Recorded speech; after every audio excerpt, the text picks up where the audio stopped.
What great lengths would you go to avoid getting evicted by your landlord? Sadly, some pretty insane great lengths are happening right now. We're talking unleashing a swarm of bees or even a butcher knife to fend off eviction. The desperate times call for desperate measures, and in Biden's economy, it's getting pretty bad. With that being said, let me welcome Rich Love America, conservative activist, joining me for Truth Bombs. Cheers.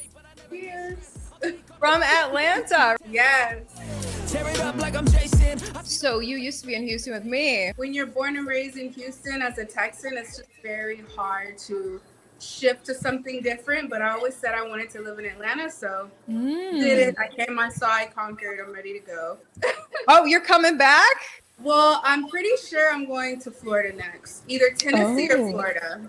Well, you know, I love all of America, so good for you doing the tour. I did a similar tour. Where did you go? Well, I grew up in Wisconsin, then school in New York, work in South Carolina, work in Kentucky, work in Minnesota, work in Texas, and then I just stayed in Texas. But anyway, all right, let's get into these crazy stories on evictions. I mean, it is getting bad. Check this lady. This is in Massachusetts. Here she is. This woman, she is wearing a beekeeper's uniform. Deputies showed up to kick this woman out of the house. She was behind on rent. Next thing you know, she unleashes a beehive. This is a beehive that the deputies are struggling to cover back up.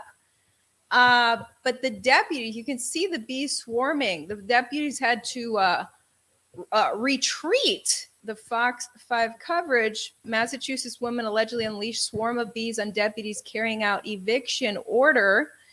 Woods was also seen carrying what appeared to be a tower of bees, which she used to barricade herself behind the entrance of her residence in an attempt to put an end to the eviction. Amid the ongoing chaos, Woods had put on a professional beekeeping suit in order to protect herself, while bystanders were busy fending off the irate winged creatures. And you can see the cops eventually were able to grab her, get her under arrest. But one of the deputies did have to go to the hospital with a bee allergy. Deputies said it was a good thing he survived, or she would have manslaughter charges on her hands. That's pretty extreme to avoid eviction. Yeah, that's ridiculous. And if you think about all of the orders that were in place during the heat of the pandemic, where a lot of landlords were kind of stuck housing people due to the crisis, I mean, there's a level of entitlement that Americans have to where, how do you think that you're going to risk other people's lives because you feel like you shouldn't be evicted? Yeah. And renters have to think of the landlord side of things. Like they don't realize the landlord is paying the mortgage on that thing every month. And if your rent covers the mortgage. So if you don't pay that, the landlord can't afford the mortgage. And then the landlord gets a foreclosure, and then everybody's getting kicked out at that point. So it has to, you got to be able to afford it. But in this economy, it's really hard. You know, I my heart goes out to people because back in the day, I came very close to eviction. And I know the feeling of like struggling. And now I'm a landlady myself. And now I'm like, my renter doesn't realize how badly I need her to pay that rent. That's one of the factors. Whenever you are entitled, narcissistic, only thinking of yourself, selfish, you're not thinking of the landlord, you're thinking of yourself. And I can speak from experience. I've been homeless multiple times. This time last year, I was literally sleeping in my car. Oh, and wow. I was able to, in less than a year, move to Atlanta. I'm making 6 figures working in tech. When I tell you that if you want to do something, you can do it. So when people come to me like oppression and everything else and eviction, that's not an excuse in America. There's no excuse to fight that hard to keep from being evicted. It's just ridiculous. I agree. You've got to look yourself in the mirror, take responsibility, woman up or man up, and handle your stuff. because back when I was scraping by, it was like, yeah, the easy way out is go, party with friends and forget my troubles. But no, I've got to get on my grind, cut my costs, don't be going out spending, and, work my way up. And that's what all the successful people do. But nevertheless, people are struggling. And not only is money scarce, but mental health is getting to a bad point for so many people. This next story, you sent me this story. It is absolutely chilling and horrifying. This is in regards to a rent situation in Chicago. Watch this. She's a really good person, and bad things happen to good people sometimes. Nobody deserves what happened to her. The beloved woman was involved in her church community and was an accompanist at the Evanston School of Ballet for many years. She spends her time in church, playing piano in masses, in weddings, and, like funerals and all that. And she loves music. Investigators believe one of her tenants killed her using a butcher knife. Her remains found in a freezer inside her boarding house near Washtenaw and Thorndale Monday night. The detectives believe the crime actually occurred in the victim's bedroom, and then they do believe that the dismemberment took place on the first floor of that residence. Sandra Kolalu has been charged with first-degree murder and concealment. NBC5 learned she was in the process of being evicted. Family believes Walker's dog was also killed. Tenants called police when they couldn't get a hold of Walker for hours and knew something was wrong. Officers showed up that evening to find Kolalu getting into a tow truck that they say she ordered using the victim's credit card. The defendant at that time said that she knew her rights, didn't want to talk to the police, entered the tow truck. The tow truck driver took Kolalu to Foster Beach, where he told investigators she dumped a large bag into a garbage can. Inside, they found bloody rags. Family never imagined Walker's life would end like this. Oh, this is horrible. This is I don't know. It's something that should not happen. Oh my word. Thanks for watching our YouTube channel. Follow today. That is so wild. So a woman goes to her landlord's bedroom and chops her up in order to avoid paying rent. Yep. And this is really, a lot of people have been talking. I know that you've heard about the Jeffrey Dahmer story on Netflix, and it's a lot of series like that happening. And people were saying, don't watch the series, don't talk about it, it's evil. But at the same time, this stuff is really happening. This is not something that's impossible, and people need to be aware of these things. I mean, where do you get in your mind to kill someone? Not only kill them, not just shoot them and stab them, but chop them up because you don't want to be evicted?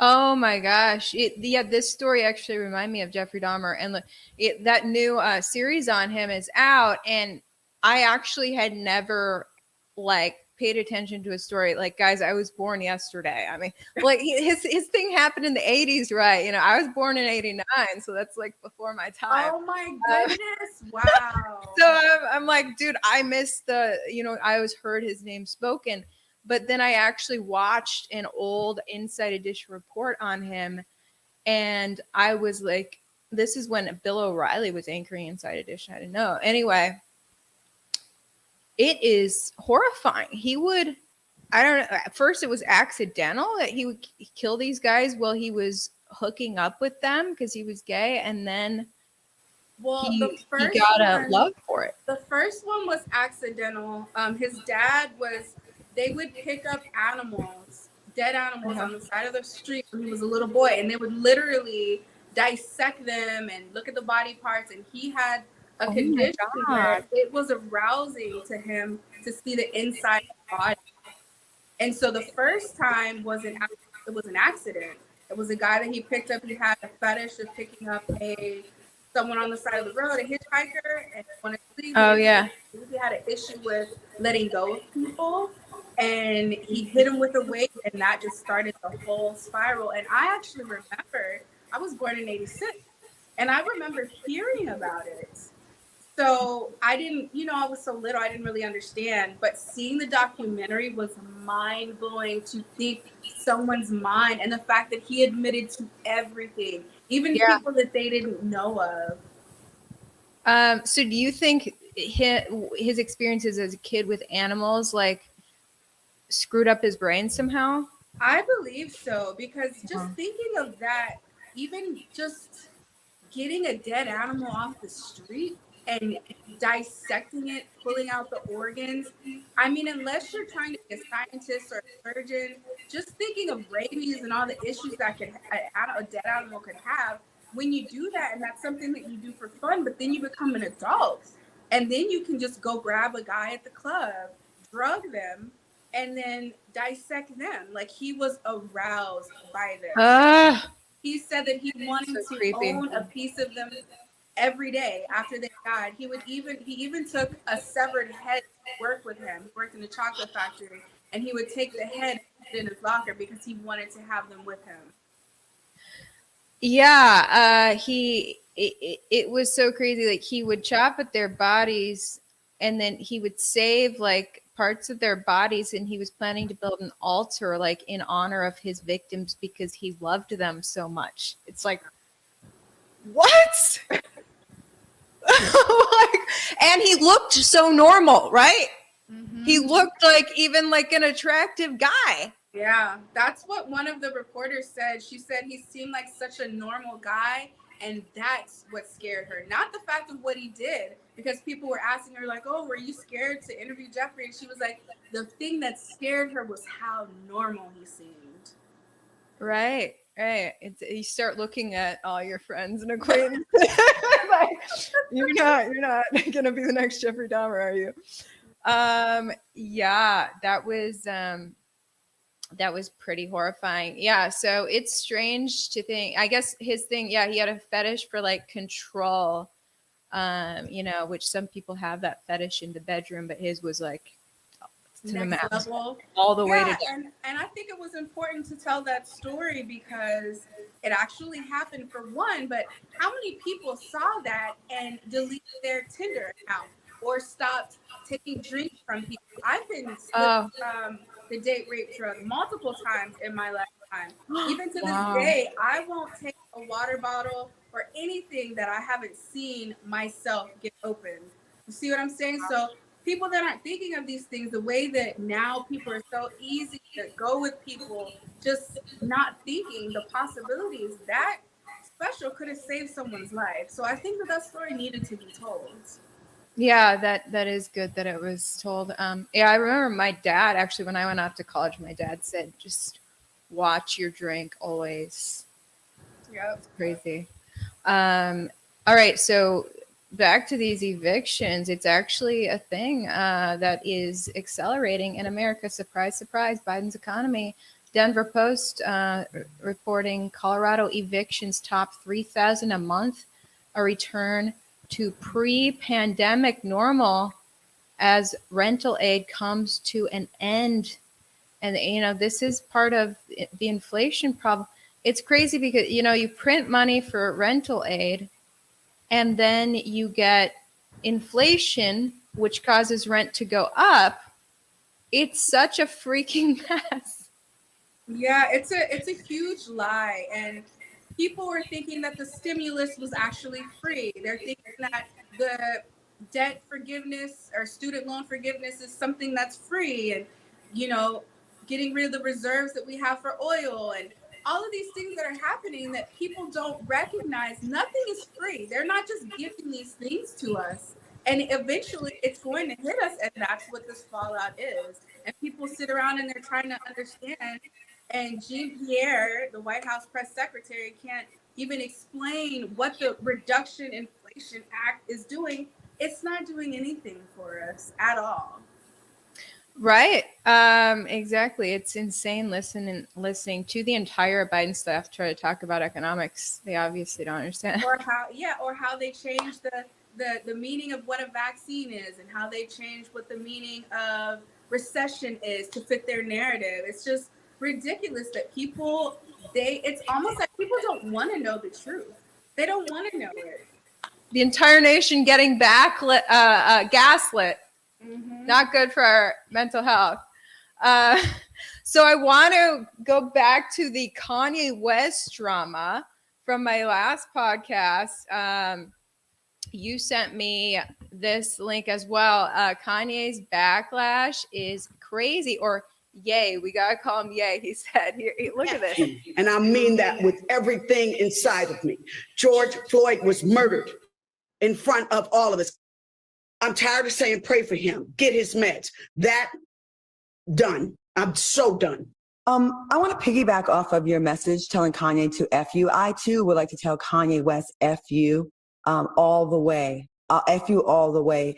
You're picking up all the talking points of white supremacists. First you said slavery was a choice. Then you slandered Harriet Tubman. Then you said, well, the White Lives Matter t-shirt. Now you're jumping on board with these racist white people saying, oh, the cop didn't do nothing to him. He died of fentanyl. It was proven in a court of law. And for them to put a police officer in jail, under the jail, they have to have an overwhelming amount of evidence. He got convicted of murder. And the fact that you are letting Candace Owens be your puppet master and let you do the dirty work for her, and your dumb ass just bought the Parler app, right? The new app that Donald Trump was trying to put his hate stuff on there. Guess who's the CEO of Parler? Who? Candace Owens' husband. So you dumb ass, you fell right into the trap. You fell right into it. And you are making everybody but other people rich right now. That's crazy. Okay, what's your take on what they're saying? My take on what they're saying is I will not deny that Kanye West, or Ye, is definitely a special character. Anyone that calls himself Jesus or anything related to Jesus is a special character. And I don't agree with everything that he says. But I think when you're living in America and free speech is supposed to be a right, the First Amendment is supposed to matter. It's not something that we can erase and decide, I don't agree with you, so this isn't an amendment anymore. When you take the Constitution seriously, I believe that he has the right to say whatever he wants to say. And I think that the Black community is not going to back him as long as he has the MAGA hat, or MAGA Republicans, as they like to call us, cultish people. I think that Kanye West is Kanye West. And for them to say that he's a pawn of Candace Owens and say that he has mental health issues, how is it that whenever other things happen, mental health is like, oh, we need to get them help? And the trans movement, how people are, people want to be cats one day, and high schools need to have cat boxes for children that believe that they need a kitty litter because they believe that they're a cat. I mean, mental health only matters whenever it fits the narrative that they want it to fit. And I think that people are showing their true colors. And whether you agree with him or not, he's still him. And that's the thing that people cannot stand, is any person, especially a Black person, that believes that white lives matter. White lives do matter. Why is it okay? Okay, I checked your Instagram right before my podcast. You got hashtag White Lives Matter in the bio. What's going on? Okay, so why do you subscribe to that movement? So I've been saying that since 2020.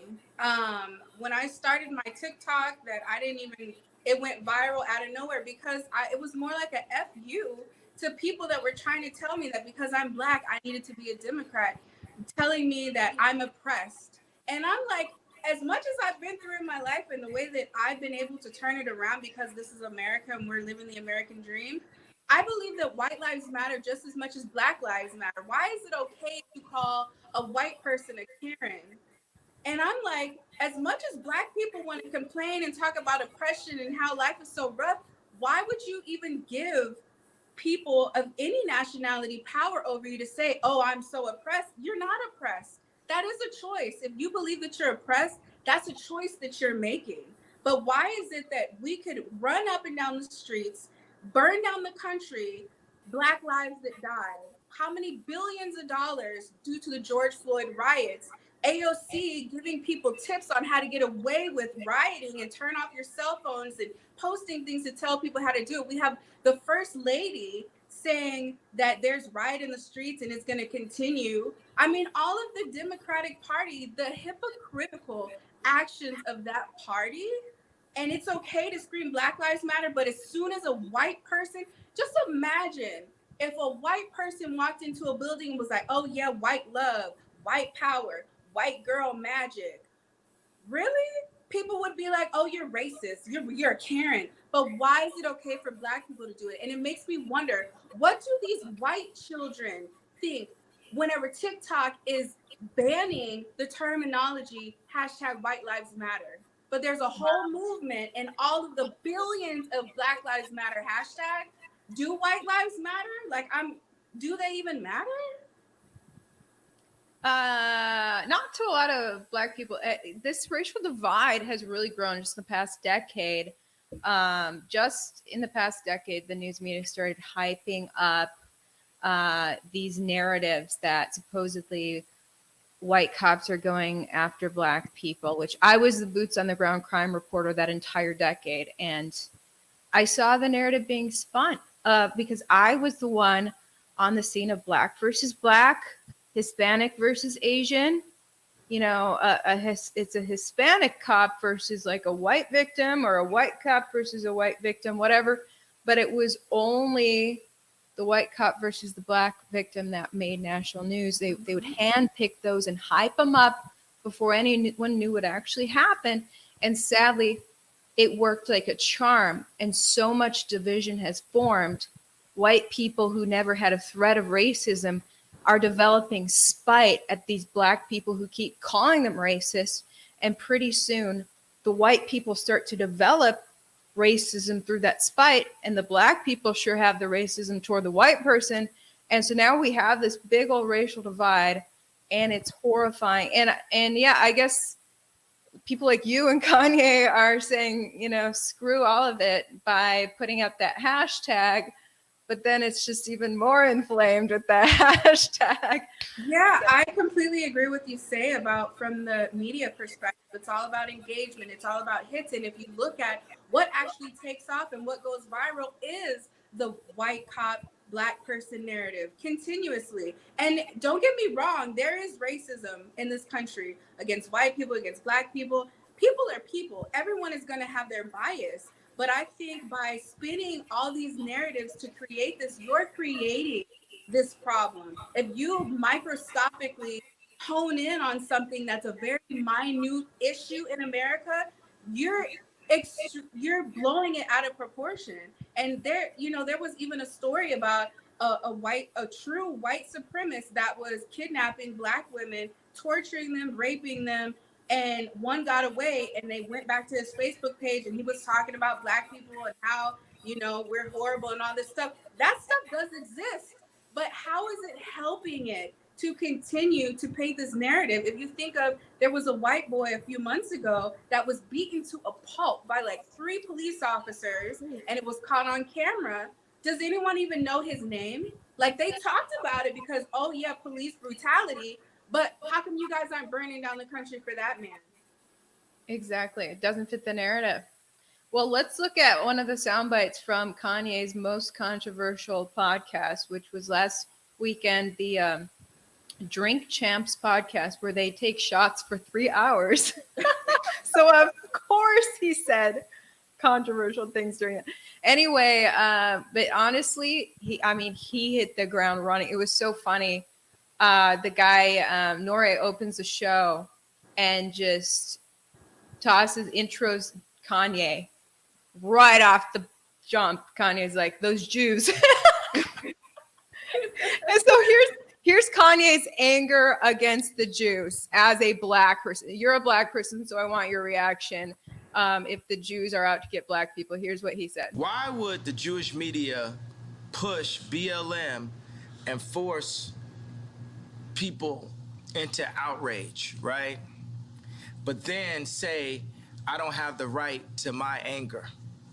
As a human being, I know I can read all the books, I can meditate, I can study and say, hey, I don't have a problem with Jewish culture. I don't have a problem with what Jewish people have done to my people. I don't have a problem with the fact that the Jewish people have bought. I can say that, but I do. And I own my right, and I own my anger. And I'm gonna keep that anger as an energy to wake me up until it changes. You're not going to back me down. Okay. So he's got this anger against the Jewish media for what they're doing to Black people. First of all, what is the Jewish media? I come from the media. There's every race in the media. And first of all, I'm from Fox Corp, one of the most powerful news organizations. No longer work there now, but that's owned by Australians, not Jews. Anyway, what's your take on what he's saying? My take on what he's saying, I have an issue with the discrepancy and the hypocrisy of what he's saying, in the sense of, you came out saying white lives matter a week ago, and now you're mad at the Jewish media. Which Jews are white people. I mean, they identify as white. Most Jews do. So to me, I'm like, which one is it? And then if you want to say that, slavery was a choice, so now you're saying it's the media's fault because the Black people don't want to look into situations. They want to take the narrative of the media, of the leftist extremists, they call us right-wing extremists, the left-wing extremists. Where does the accountability and responsibility come in from that one individual? Black, white, yellow, purple, whoever. So for me, when I started in media in 2017, I remember one of the producers that I was working with, he kept talking about how the Jewish people, how he would go to LA and like the Jews were putting up the money. And like, that's something that I've heard a lot in the media. So like, I can understand that a lot of people are footing the bill. They have their narrative that they want to spin. I understand all of that, but to attack that entire community is the same as attacking, saying all cops are horrible people or all Black people are horrible people. He's kind of like a loose cannon. And if he is running for president, he does not have any sense of self-control. So just imagine if we're already in trouble with all these other countries because Biden and the fact that he can barely speak full sentences and the things that he says. Imagine Kanye West in a position of power saying whatever, uncontrollable, like he needs to pick a lane. Presidential, I'm not saying it. That's what people liked about Trump. People felt Trump did the same thing. Say whatever. And people liked that. But I think Kanye is like Trump on steroids. Yeah, and there was even a story about Trump saying that he wanted to distance himself from Kanye. I don't know any truth of that. There's been a lot of mudslinging because of Candace Owens and Kim Kardashian, and that whole thing is a whole can of worms. So there's no telling all the stories that are being put out into the media. But I wouldn't be surprised, because to me, it's like you can't sit up and say and have this white lives matter mentality, but then sit up and say, oh, Kim has Black kids and Black this and Black that. And like, which one is it, Kanye? Like, are you the victim or are you the victor? Because you can't be both in the same 1 minute of an interview. He does go back and forth on it. And this latest controversial podcast, I felt like he was playing more a victim. Like, poor little me, the Jews are always oppressing me. And in the end of the podcast, he was like, look, I'm just really jealous of the Jews because they, stay married to their wives. They don't have abortions. They know how to read contracts and make smart business moves. So I'm jealous. That's what he said in the end. And so exactly, it's about personal responsibility. And we all screw up in life at some point. And if someone works really hard to be responsible, they succeed. And I guess a lot of the Jewish culture seems to do that. But Kanye has definitely succeeded himself. He's filthy rich. So I don't know why he's a billionaire. You're a billionaire. You have people spending over $1,000 on your shoes made of rubber. Made of rubber. People threw him under the bus once he wore that MAGA hat. But the media and the influencers and Instagram and all of this superficial highlight reels of social media, even though they allegedly hate Kanye West, they still went out and bought these expensive shoes because the media told them to. Oh, speaking of that MAGA hat, he called out his ex-wife Kim Kardashian pretty hard. Take a look at what he I said. got to say something about the hat. That's one of the things that really drove me to the edge. Some of the MAGA hat. The MAGA hat. Imagine your own wife telling you, "Oh, the hat's small dick energy." Meanwhile, the Clintons got them trying to get people to get vaccinated. I know somebody, I'm not going to say his name, where Kim and Chris got on the phone with them trying to get them to push the vaccination to black people. Meaning that's how in tuned and how aligned with the Clintons that the Kardashians were through Corey. Through Corey. Corey is a plant. Corey was, Puff Daddy, Manny. You get what I'm saying? Then he was with Justin Bieber when Justin Bieber got in trouble. And then when Bruce did a transition to Caitlyn, he popped up. Now he run around like he Kylie Daddy. Dude, he cracks me up.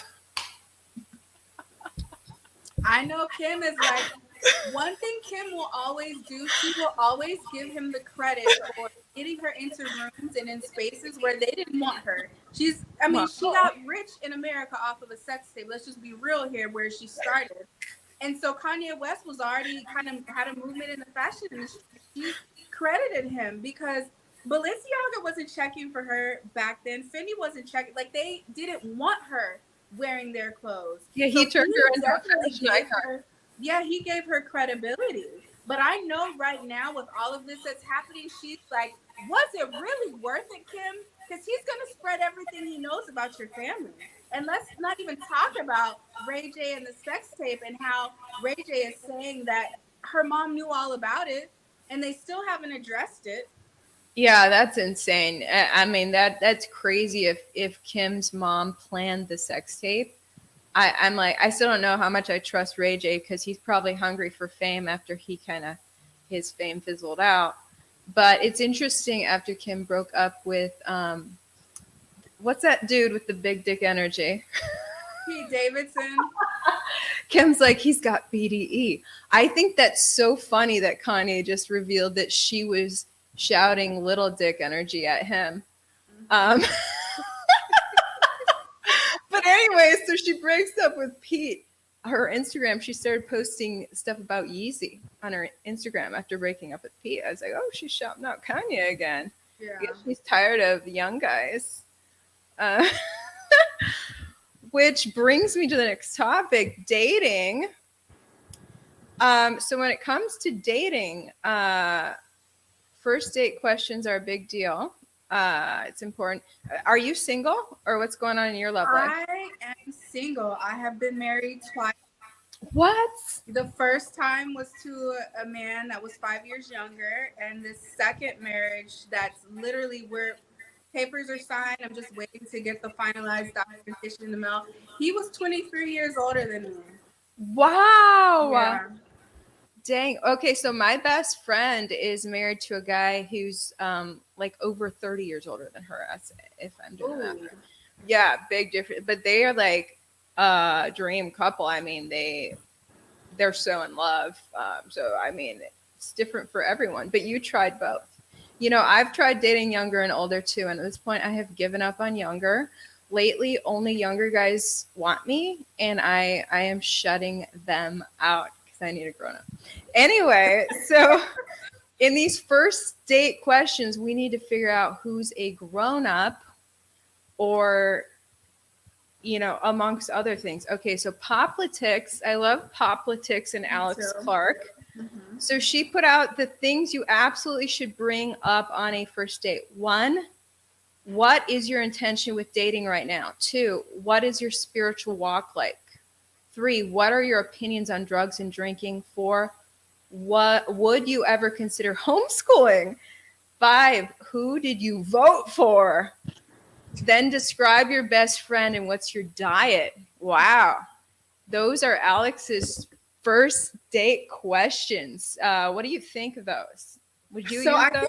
I think that those are great questions, but I also have to factor in the matter of people have the ability to say whatever they want to say, whatever they need to say. They can kind of tell, and that's why it's really important not to give everything up. Your wants, your likes, your desires, what's important to you. I don't even allow people to know or see my social media unless they knew me from there, because you can tell so much about a person and they can tailor who they are based upon what they know about you. So you can ask all those questions, but to me the red flag is when you read the body language and you can tell it's annoying to them, and they're like, they don't want to answer these questions because they're intrusive. Those are intrusive questions to someone that just wants a one night stand. Oh, yeah. And so you want to weed out those one night stand people. But I totally agree on like not revealing everything about yourself. You don't want to attract a people pleaser who's like, oh, I'm just gonna say I like what you like so that you like me. Yeah, I don't let people know like what I like, pray to God they don't ask what I do for a living and all this. Like, I just avoid lie. that. So yeah, when and that's been the entire, I've been a reporter, for about a decade now. And my coworker who was a reporter was like, yeah, I just said her strategy is just say she works in communications. So keep that vague until they, until you figure out what their real vibe is. I mean, some people can say that that's dishonest, but I think as a woman, we have to protect ourselves in every way that we possibly can. And just for me specifically, as a diehard, proud MAGA Republican, I don't know what some people's intentions are. Some people may want to get to know me and get close to me and do me harm just because I am a conservative and a Trump supporter. So for me, if someone asks what I do, I don't say anything about, being an activist and conservative, all of that. I just say I work in tech, which is true, but you don't have to reveal every aspect and facets of yourself to someone that you don't even know if they're worth your time. And being 35 and just finishing or finalizing my second divorce, we don't have time to waste.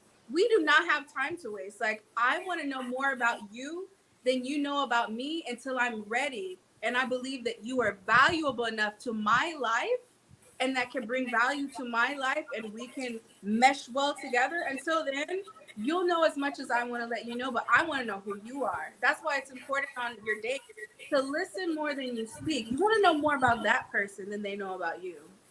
So if you go on a first date and you say, who would you vote for? And the guy says not Trump, what would you do? I'm very open in a sense, just of the fact of, there's a lot of things that Trump said or did that I didn't agree with. But when it comes to his policies and what matters to putting America first, Trump all the way. Now, not wanting to vote for Trump, I know that there were a lot of conservatives and Republicans that were a little turned off by Trump. And it's like, that's fine. But if you're voting and you're voting Democrat, I can't do it. I'm not doing it. There's nothing wrong with, everyone has their preference. I tend to like white men, and that's okay. Like, I can have my preference too, but if you can sign up to the narrative of defunding the cops, there's 50,000 pronouns and 60 million gender roles, and abortion is, you're pro-choice, and being a woman is just a construct of what you want to be today, and I'm gonna be a dog tomorrow. I'm good. Like, we can be friends. I'll rock with you if you're on fire. I'll spray some water on you. Like, no beef, nothing against you, but you're not gonna lay in my bed. No. Dang. Okay, so you're going through a divorce. That sucks. What question do you wish you would have asked this man on your first date to avoid this?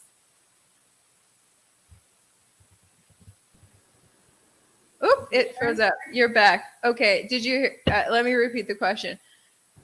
You're going through divorce. What question do you wish you would have asked this guy on the first date to avoid this divorce? So the crazy part of everything, I believe that as women, we know what we're getting into. 9 times out of 10, let's have a total narcissist, total psychopath that can hide everything. I think a lot of times, I could say in both marriages, I knew what I was doing. I knew the red flags. I knew it wasn't something I should do. And I thought I had all this time and it was okay. And, you know, having a lot of troubles in my past as far as being sex trafficked and transactional relationships. I'm still learning what love is and allowing someone to love me. So there's things that I've worked through. So I wouldn't say it was a question. I think I would more or less work on myself first. I would have put a lot more time to asking myself questions. What do I actually want? Does this person want kids? That is a question I could have asked. I don't want children. The person that I was with in my first marriage was Hispanic. You know, of course, you're barefoot and pregnant in the kitchen. That's something that I knew I wasn't going to be in for. And that was years of my life that if I just had that honest conversation, that probably wouldn't have been a marriage I would have had. Wow. So you've married older and younger. What's the best route, older or younger? You know what? Everyone's different. You know, sometimes you get a young guy that has swag and it's like, you know, maturity. I know men that are 60 something years old that act like, I'm like questioning, like, are we in middle school? What's happening here? Like, you're super successful. You got the money, you got everything on paper.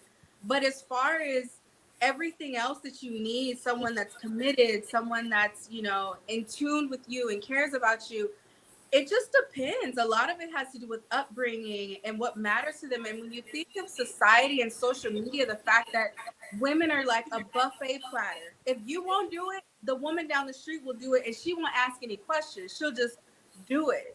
So I think just dating in general, you can ask the questions. I think the biggest thing, what I've told friends, because for some reason I don't know why they ask me. I'm like the go-to, and I'm like, dude, I've been divorced twice, but like I've learned a lot. I think the biggest thing is to have some freaking standards. Have your pros and cons list and stick to it. If you say this is a deal breaker if someone has kids, or it's a deal breaker if someone smokes, or it's a deal breaker if someone is aggressive, once you see that, don't sit there and be like, you know what? I saw that they just yanked me by my arm, but you know what? He didn't mean it, or it's not what I thought, and it wasn't that hard. Like once you start playing it and excusing it and accepting it, that's when you lost, and now you're cheating and neglecting yourself. And I think it's important to put yourself first. A lot of people say self-love is demonic and self-care is like shit. Please, that's the first thing that you need to do is take care of yourself. I love that. I totally agree.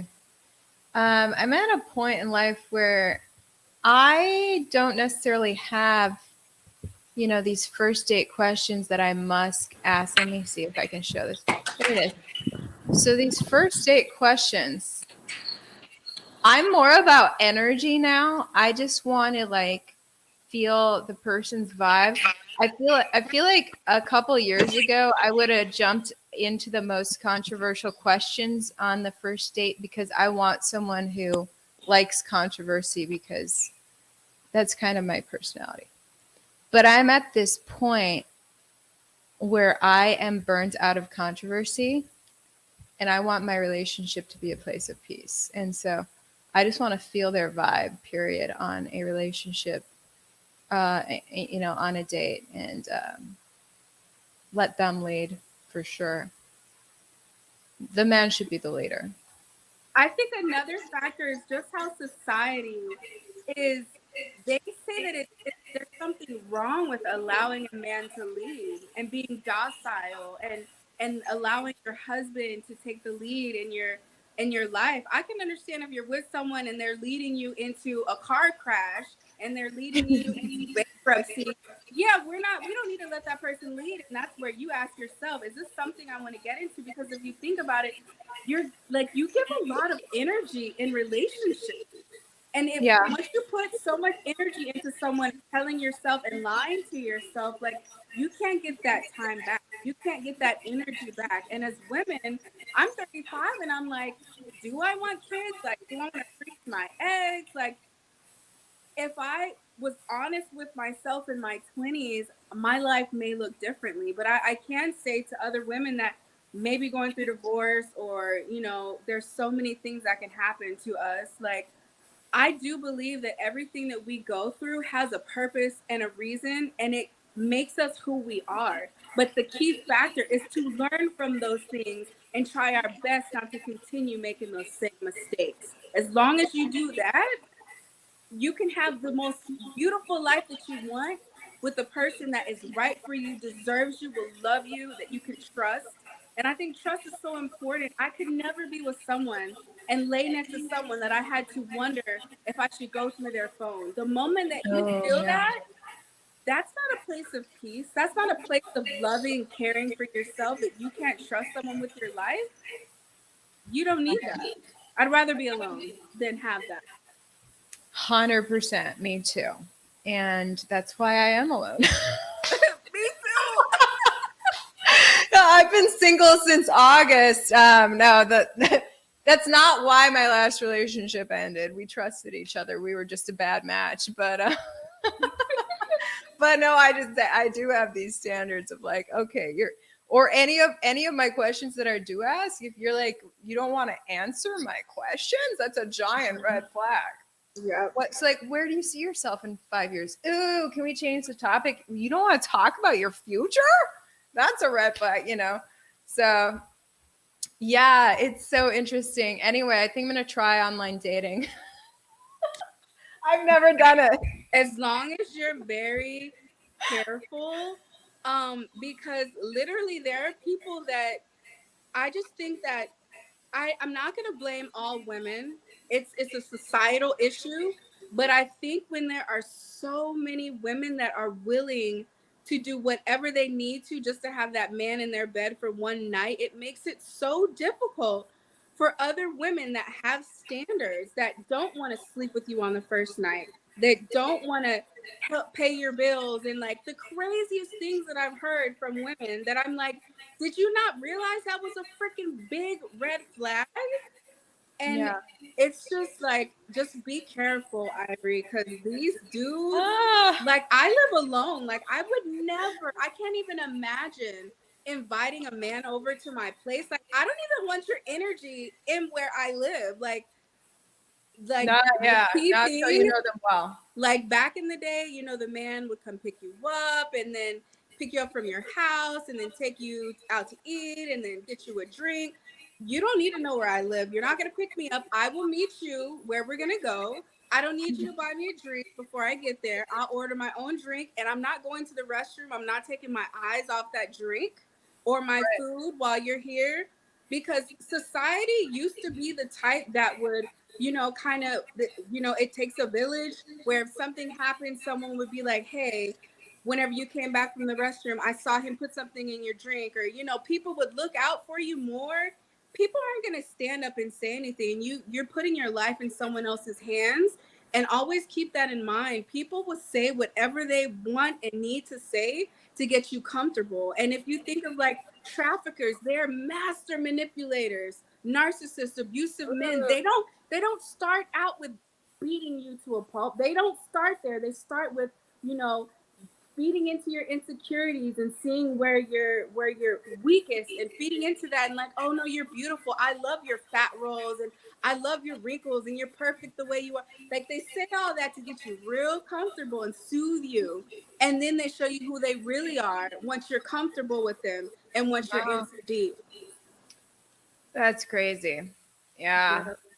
Definitely going to avoid all that and keep fingers crossed venturing back out into dating. You and me both. The struggle is real.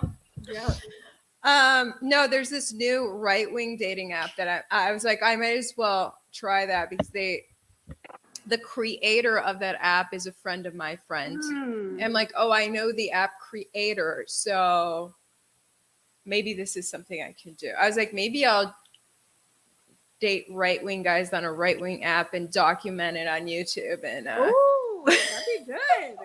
That'd be good content.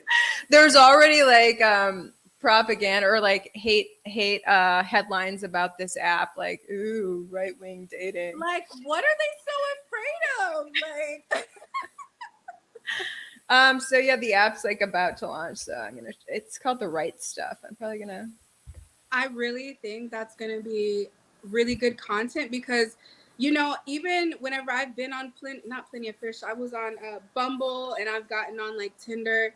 So they specify like, are you conservative? Are you Democrat? Whatever. So like, that's something that is of value to some people. But I think having an environment where people that align with the same values is so important, but just be careful. For sure. I've heard so many horror stories. We'll see what I actually end up deciding. I'm still trying to figure out what to do. Anyway, it has been so fun chatting with you about world chaos tonight. Rich Love America, everybody. Link down below for your social media. I got your Instagram. You got a TikTok I can put down there? Everything I know is they, Rich Love America. They YouTube. keep deleting you on TikTok. That's the issue. All yeah, right. They hate the truth. They hate us because they ain't us. It is what it is. Exactly. All right. Let me know when you're back in Houston and we'll connect. Okay. White lives matter. Remember that. All right. All lives matter. All right. We'll see you guys later. Bye.